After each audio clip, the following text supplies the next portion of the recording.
एक सब्जेक्ट में ही पूरा दिन लगा दोगे तो बाकी सारे सब्जेक्ट कब पढ़ोगे?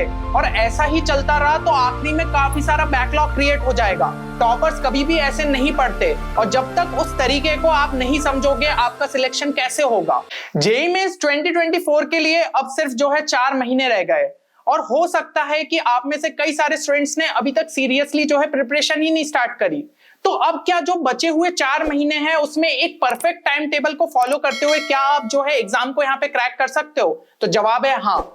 तो इस वीडियो को एंड तक जरूर देखिएगा और हर एक चीज को अच्छे से समझिए। अगर आप यहाँ पे जो है टाइम टेबल समझ लेते हैं कि डेली में आपको चीजों को किस तरीके से कंप्लीट करना है, तो आखिरी तक आपका कोई बैकलॉग भी नहीं रहेगा और आप अपना सिलेबस जो है टाइम से पहले ही कंप्लीट कर लेंगे। चलिए तो फिर बिना किसी देर के स्टार्ट करते हैं हम इस वीडियो को। तो सबसे पहले अगर हम यहाँ पे जो है बात करें तो देखिए जेईई मेंस के लिए जो है लगभग आपके पास यहाँ पे 4 महीने रह गए, क्योंकि फर्स्ट अटेम्प्ट ये चीज मान के चलिए कि आपका अगर जनवरी में होता है तो आपको जो है इसी टाइम के पहले अपने सिलेबस को कंप्लीट करना पड़ेगा। तो यहाँ पे जो है आपको टारगेट ये लेते हुए चलना चाहिए कि जो है आपका मिड दिसंबर तक सारी चीजें जो है अच्छे तरीके से यहाँ पे कंप्लीट हो जाए, ताकि उसके बाद जो है आप ज्यादा से ज्यादा रिवीजन के लिए टाइम लगाए, क्योंकि कम से कम 20 से 25 दिन का तो आपको टाइम मिलना चाहिए रिवीजन के लिए, और कुछ जो है आप एक्स्ट्रा पीवाईक्यूज कर लीजिए।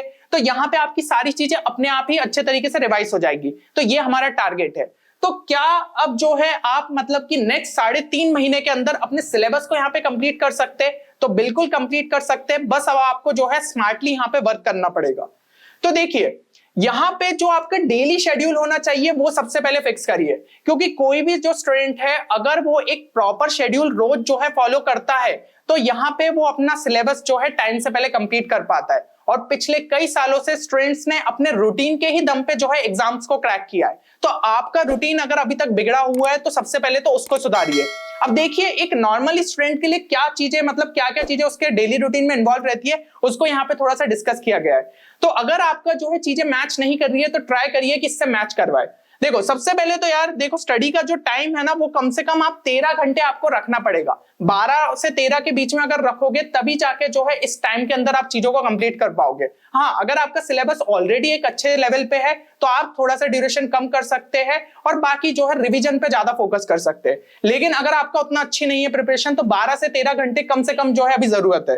देन यहाँ पे कम से कम नींद के लिए आप 7 घंटे आराम से लीजिए, ठीक है ना, क्योंकि 7 घंटे की नींद से ही जो है आप रिफ्रेश रहेंगे, आपको बहुत ज्यादा नींद दूसरे टाइम पे नहीं आएगी। तो कम से कम 7 घंटे की नींद आपको जरूरी है। और थोड़ा टाइम जो है एक्सरसाइज और मेडिटेशन के लिए दो। इससे क्या होगा, आपका दिमाग जो है वो फ्रेश रहेगा, क्योंकि भाई जेईई का जो सिलेबस है वो काफी ज्यादा बड़ा है और इतनी सारी चीजें को जो है अगर आप दिमाग में यहाँ पे सेट करना चाहते हो तो उसके लिए मेडिटेशन आपको बहुत ज्यादा हेल्प कर सकता है। 15 से 20 मिनट मेडिटेशन कर लिया, थोड़ी देर एक्सरसाइज करी, ताकि आप फिजिकली भी जो है यहाँ पे फिट रहो।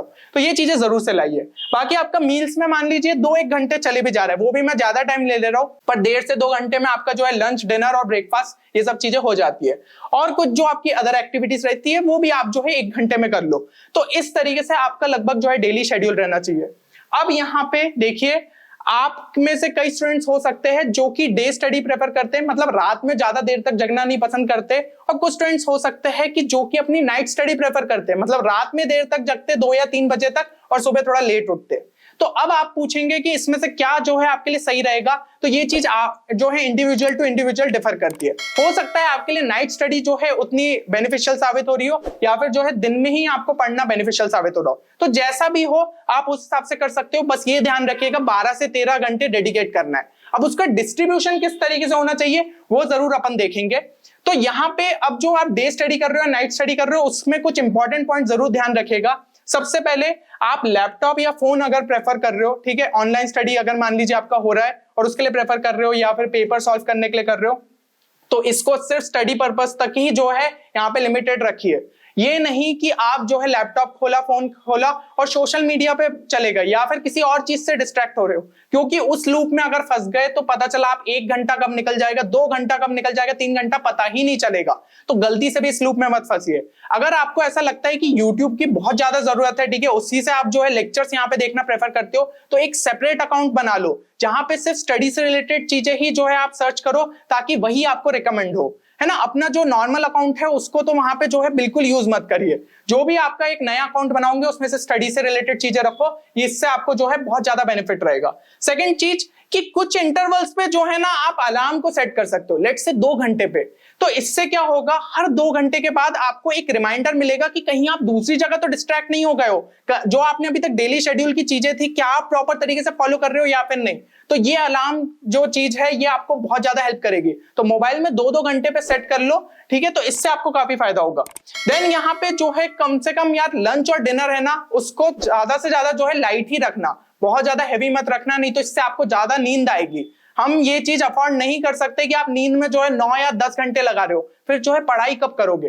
तो 7 घंटे की नींद वैसे भी सफिशिएंट रहती है, तो जितना लाइट रखोगे तो दूसरे टाइम पे नींद नहीं आएगी। और इससे ये भी रहेगा कि यार थोड़ा सा आप फिट भी रहोगे, कभी भी जो है यहाँ पे बीमार नहीं पड़ रहे हो, क्योंकि स्टमक रिलेटेड प्रॉब्लम्स जो है ज्यादातर देखने को मिलती है स्टूडेंट्स में, क्योंकि हमारा इतना ज्यादा जो है वर्कआउट नहीं होता प्रिपरेशन के टाइम पे। तो ये चीज का भी जो है जरूर से यहाँ पे फोकस करिए। अब जो है यहाँ पे एक इंपॉर्टेंट टेक्निक की बात कर रहे हैं जो कि आपकी डीटीएस टेक्निक। तो शुरू में जैसा कि मैंने कहा था कि यहाँ पे जो है टॉपर्स क्या चीज फॉलो करते हैं, तो वो डीटीएस टेक्निक को फॉलो करते हैं। वो ये नहीं कि एक सब्जेक्ट जैसे फिजिक्स का एक चैप्टर हमने पकड़ा कि जब तक कंप्लीट नहीं हो रहा तो 2-3 दिन तक उसको घसीट रहे, वो इस टेक्निक को फॉलो करते हैं। तो ये होता है हमारा daily 2 subject technique.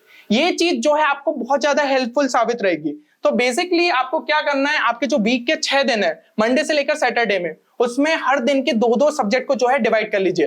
Let's say Monday को आपने फिजिक्स केमिस्ट्री रख लिया, देन ट्यूसडे को आपने केमिस्ट्री मैथ्स रख लिया, वेडनेसडे को आपने फिजिक्स मैथ्स रख लिया, फिर अगले 3 दिन उसी चीज को जो है रिपीट कर दिया। और डेली का ये रखिए कि भाई कम से कम जो है 5 घंटे तो पर सब्जेक्ट को देना ही है ना। अब वो 5 घंटे में आपको किस तरीके से थ्योरी क्वेश्चन सॉल्विंग में डिवाइड करना है वो चीज भी हम जो है जरूर से देखेंगे। तो ये चीज हमने डिस्कस की। अब इसके एडवांटेजेस क्या रहेंगे हमारी जो यहाँ पे डीटीएस टेक्निक है। तो देखो इससे क्या रहेगा, आप कभी भी बोर नहीं होगे। कई बार स्टूडेंट्स के साथ ये चीज देखी जाती है कि कोई चैप्टर अगर बोरिंग सा है, लेट्स से इनऑर्गेनिक केमिस्ट्री का है, आपको बोरिंग फील हो रहा है पर कंप्लीट तो करना जरूरी है, तो आप पूरा दिन लेके बैठोगे तो उतने एफिशिएंटली जो है परफॉर्म नहीं करोगे। लेकिन आधा दिन आपने डिस्ट्रीब्यूट कर लिया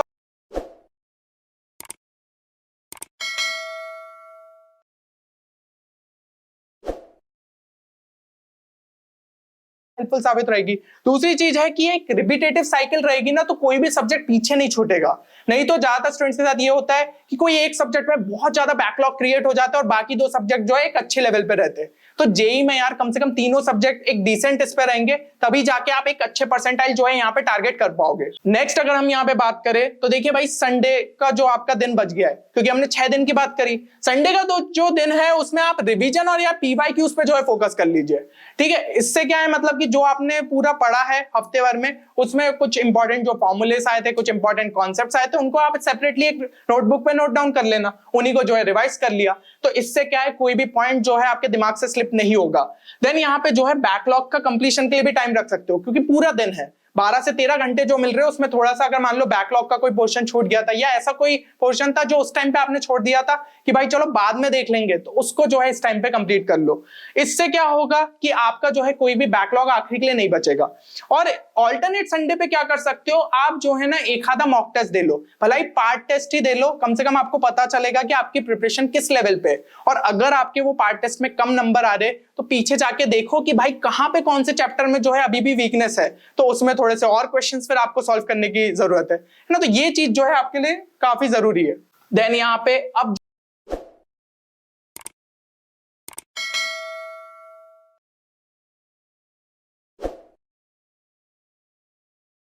को रोज के करने, तो इसमें से एक सब्जेक्ट में जो है थ्योरी में आप 3 घंटे दीजिए और उसकी जो क्वेश्चन सॉल्विंग है उसमें आप यहाँ पे 2 घंटे दे सकते हो। क्योंकि देखो थ्योरी तो करना जरूरी है, पर सिर्फ थ्योरी कंप्लीट करने से आपका सिलेबस कंप्लीट नहीं होता। जब तक आपको क्वेश्चन सॉल्विंग में कॉन्फिडेंस नहीं है, जब तक आपने वैरायटी ऑफ क्वेश्चन सॉल्व नहीं किया, आपको नहीं पता कि जेईई मेंस में किस टाइप के क्वेश्चन पूछे जाते हैं, आपका सिलेबस कंप्लीट नहीं हुआ है। तो ये चीज का जो है जरूर ध्यान रखिए। और आखिरी में तो फिर ये थ्योरी का टाइम जो है धीमे धीमे जैसे जैसे महीने बढ़ते जाएंगे कम ही हो जाना चाहिए, क्योंकि थ्योरी फिर एक तरीके से कंप्लीट हो जाएगी और ये जो क्वेश्चन सॉल्विंग है इसका टाइम ज्यादा से ज्यादा इंक्रीज कर लीजिएगा। और सब्जेक्ट 2 के लिए भी सेम चीज आपको करनी है, थ्योरी के लिए 3 घंटे, क्वेश्चन सॉल्विंग सेशन के लिए जो है लगभग 2 घंटे रख सकते हो। देन यहाँ पे ये आपने 10 घंटे लगभग अगर इसमें दिए तो भाई डेली का भी रिवीजन जरूरी है। वीकली रिवीजन से क्या रहेगा, एकदम इंपॉर्टेंट कॉन्सेप्ट्स पे जो है फोकस किया या इंपॉर्टेंट फॉर्मुलेस पे। डेली से ये रहेगा कि कोई चीज मिस तो नहीं हुई, कोई चीज कितनी इंपॉर्टेंट है, कौन से क्वेश्चंस बहुत ज्यादा बार जो है पूछे जा रहे, वो चीज आपको यहाँ पे पता चलते जाएगी। तो पीवाईक्यूज में थोड़ा सा टाइम एक्स्ट्रा दीजिए, उतने ही पोर्शन के पीवाईक्यूज करिए, ऐसा नहीं कि पूरे चैप्टर के जो है करना है या फिर 2-3 चैप्टर के, जितना उस सेक्शन में कर रहे हो उतना जो है पीवाईक्यू साथ में सॉल्व करते जाओ। बाकी थ्योरी के लिए भी जो है आप 1 घंटा मतलब वही चीज रिवीजन या फिर थोड़ा बैकलॉग कंप्लीशन के लिए इसके लिए जरूर से यूटिलाइज कर सकते हो। नेक्स्ट अगर हम यहाँ पे देखें तो ये बहुत ही इंपॉर्टेंट पॉइंट है, ठीक है, बहुत ज्यादा इंपॉर्टेंट, क्योंकि ये अगर फॉलो नहीं कर रहे हो तो फिर तो बैकलॉग क्रिएट होंगे ही होंगे। देखो जब भी यार कोई चीज नहीं समझ में आए ना तो उसको जो है लास्ट के लिए थोड़ा सा स्किप कर दो, उसको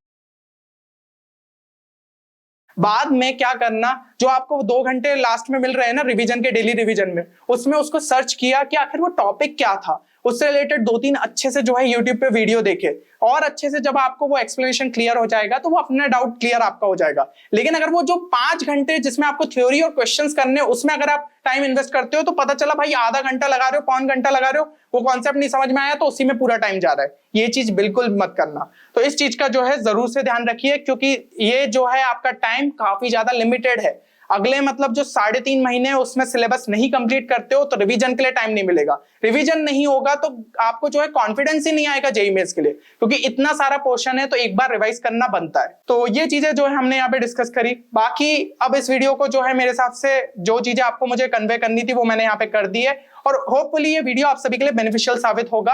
तो बस सारी चीजों को अच्छे तरीके से फॉलो करो, डेली रूटीन को अगर सुधार लिया तो अपने आप जो है अच्छे तरीके से कर सकते हो। एक पेपर पे आप ही जो है ये चीज लिख लो कि कौन कौन से चैप्टर रह गए और किस तरीके से डिस्ट्रीब्यूशन करना है, किस दिन कौन से 2 सब्जेक्ट करने हैं और क्या चीज। अगर आपने ये पूरे जो है नेक्स्ट 3.5 महीने या 4 महीने के लिए प्रिपेयर कर लिया तो आपका सिलेबस भी टाइम पे कंप्लीट होगा, मॉक टेस्ट भी प्रॉपर तरीके से दे लोगे और बैकलॉग भी यहाँ पे क्रिएट नहीं होगा। चलिए, तो उम्मीद करता हूं कि ये वीडियो ने आपको हेल्प करी होगी। मिलते हैं अगले वीडियो में, तब तक के लिए take care and good bye.